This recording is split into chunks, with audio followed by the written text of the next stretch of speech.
I always worry a little bit about the glare in my glasses. I know I need to like look this way for there to be like less of a glare problem, but I won't be doing that probably.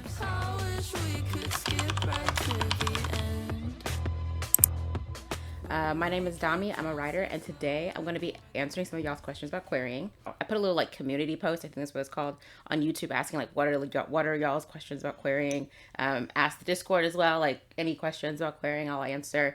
Collected about like 10-ish questions, and we're going to answer them. Couple disclaimers. I'm not an expert in querying. I think the only experts in querying truly are agents, because they're the ones who are reading it, and they're the ones who choose like manuscripts and authors based on the query. So I think like the best people or group of people to ask about querying would be agents. I'm not an expert. This is just, I'm going to answer some questions based on my personal experience querying my 2 books. That's the only disclaimer. Let's get into it.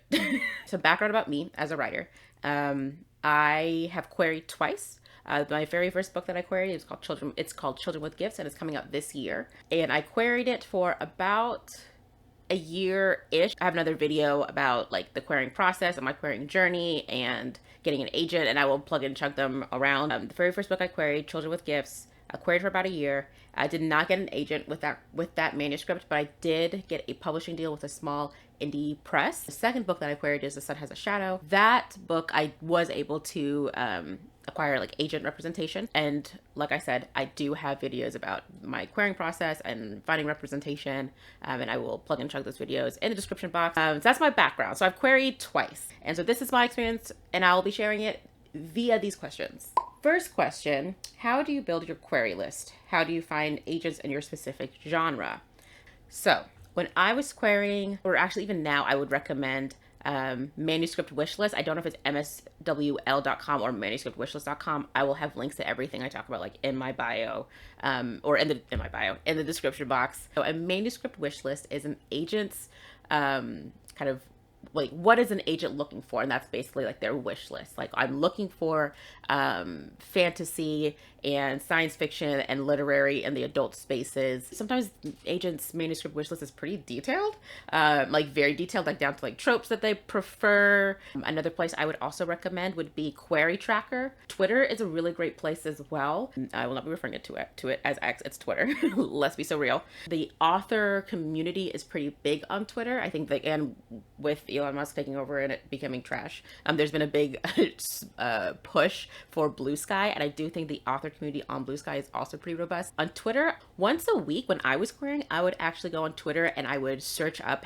hashtag MSWL, which stands for manuscript wishlist, and when I did that, I could see agents who tweeted out like kind of like into the void, like, I am now open to queries. Oh, actually, and another place to find agents too, go check out your favorite books and read the acknowledgement section. Number 2, what questions did you ask on your agent call that helped determine the right one for you? A lot of authors will publish newsletters or just like tweet out, I finally have an agent. And a lot of times these authors will come out with a like how I got my agent, like sort of newsletter, like blog post, like that sort of thing. And that's where they will put in the questions that they asked on the call. When I was querying and it was time for me to hop on the call, I basically compiled all of these questions from all these blog posts. That's kind of my reference sheet. I will make sure that the questions that you should ask on the agency on the call are down below. Definitely take a look at the questions that matter the most to you. But I can tell you the questions that I asked, like the questions that were especially important to me, because I did write those down. How close to submission ready do you think this book is? How many more rounds of edits do you think are left? I did know I wanted to work with a more editorial agent, and what that means is an agent who's willing to do some editing with you. Big in publishing is new to me. That's part of the interest in traditional publishing for me, is I want the guide. Like, I want the guidance, I want the team. Do you represent other genres? And so this is very important to me. So I write science fiction fantasy, but what if I wanted to branch out? Some agents very exclusively represent a couple of genres. Some agents do represent multiple genres. They just might not be open at the time to all those genres. If you are someone who likes to genre hop, or you write in a whole bunch of genres, then you might want to work with an agent who is who would be capable of representing you in all of those spaces. Another question, do you see yourself leaving agenting or retiring anytime soon? If there's an agent who's actually thinking about retiring soon or is thinking about leaving soon, I don't know which agent is going to say yes, like on the call. Like, I don't know who's answering yes on the call for this question. And that's not to say like, oh, I think agents are like liars, or I think that they are being manipulated, like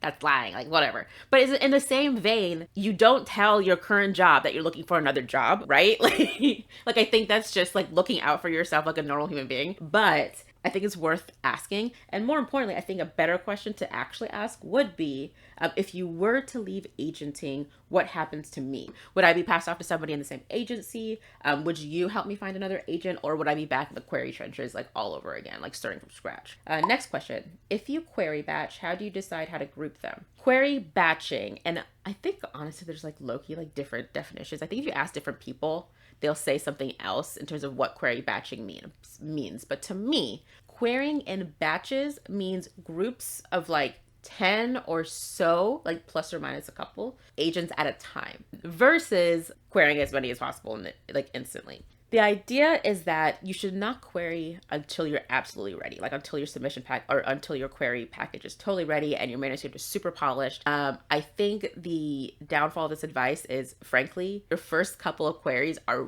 very much like testers. You will realize that some stuff isn't quite where it should be quite yet, and then you will tease things and fix it appropriately, and then you're really ready. The idea is that the first couple of queries that you send out are never gonna be your best work. Do not query your dream agents first, okay? Kind of like hold off and like let your query settle and season for a little bit before you decide to do that. My very first couple queries, I always try to query people who I knew would respond faster.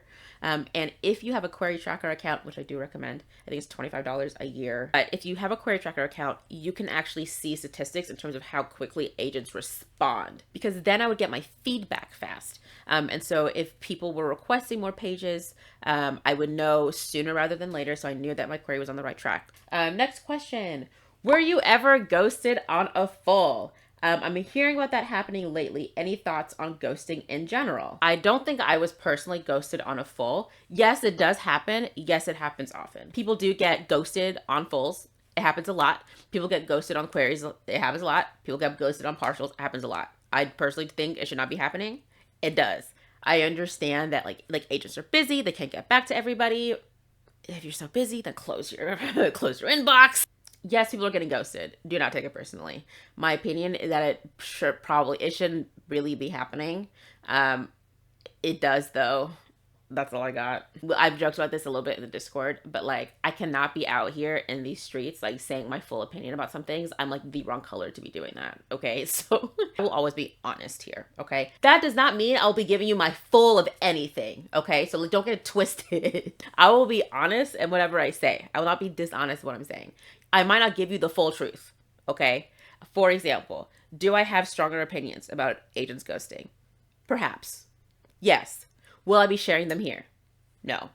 So this is a question that's about like the call with an agent. What would happen if I were to take a break from writing due to writing slumps or burnout? I'm prone to getting writing slumps, and I don't know if this would negatively affect me and my agent when we're in the middle of revising my stories. I think this is absolutely something to bring up on the call. In the end, your agent is working for you. Like your agent makes $0 unless you make dollars. An agent cannot like work with your style or with what you need as a writer. I don't see how that is a relationship that's going to work out. If you're on the call and the agent comes across or kind of says that they're definitely more of like a grind, like no matter what, like there's an expectation for maybe like how many stories that you're working on or revising or how frequently that you're going on submission, you can ask those questions. You can tell them too, like, this is kind of how I work. Like, is this going to be a problem? And frankly, I imagine like, yeah, I'm sure agents like lie just like authors and other people lie.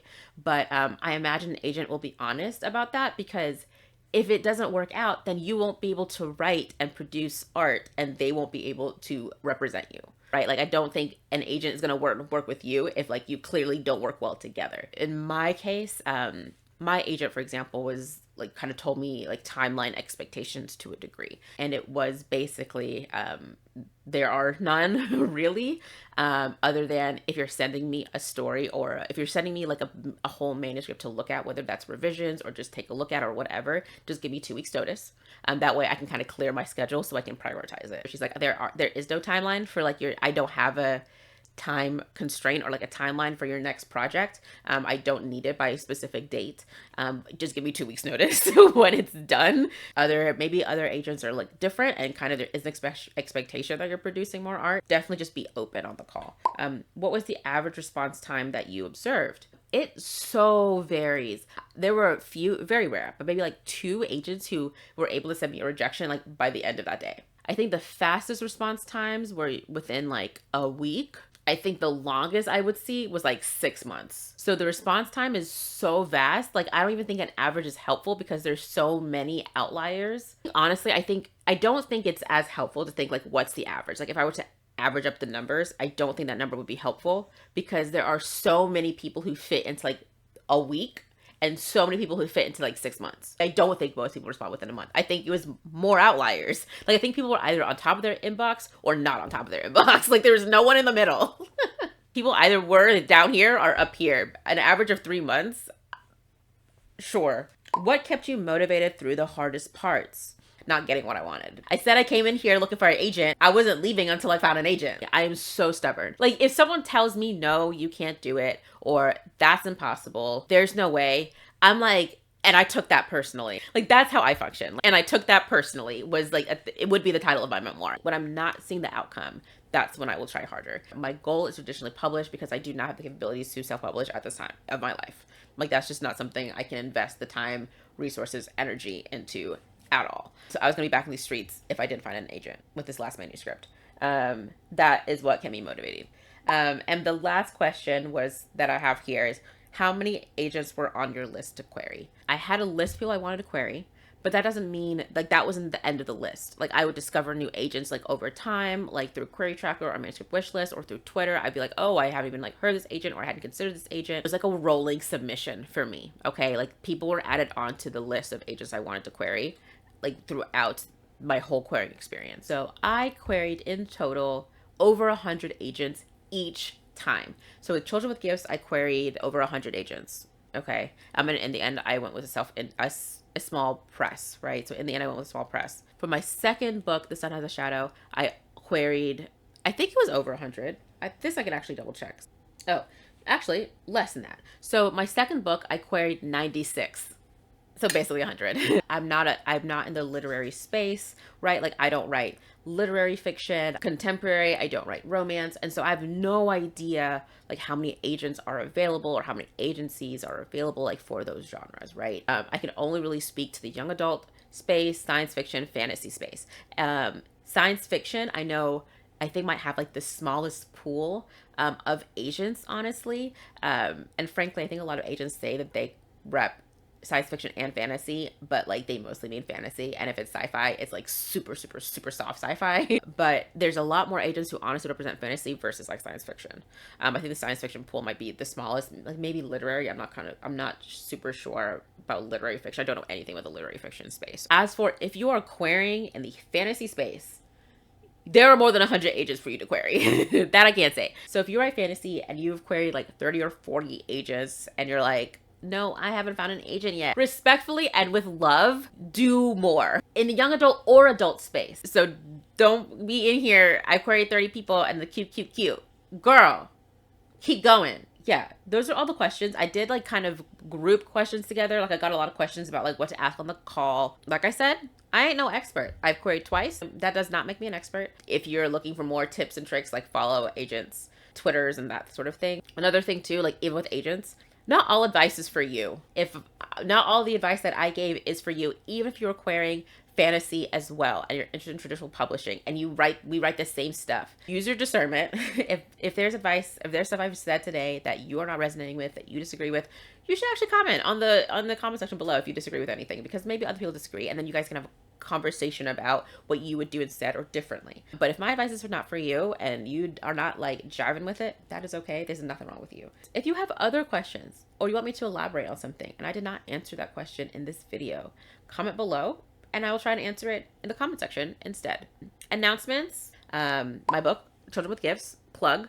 It comes out later this year, August 2025. There's not a pre-order link yet, but you can add it on Goodreads. I will plug and check that. All the stuff will be in the description box. What else? I'm coming to Enchanticon this year. That's in August. It's in St. Louis, Missouri. Venture Below by our very own Taylor Ann Wright here on YouTube. The sequel. This is not the sequel. This is the first book. I just bought it. The sequel has recently came out, so you can go and buy it. I'm gonna plug and check it down below as well. I'm planning on starting it as soon as I'm done with Well of Ascension by Brandon Sanderson. That's what I'm reading right now. And when that's done, this is the next thing up, and I'm very excited to read it. Thank you so much for watching. I hope today's video was mildly interesting or at least entertaining. Don't forget to like, comment, subscribe, all that jazz, and I'll see you in the next one. I wish we could skip right to the end.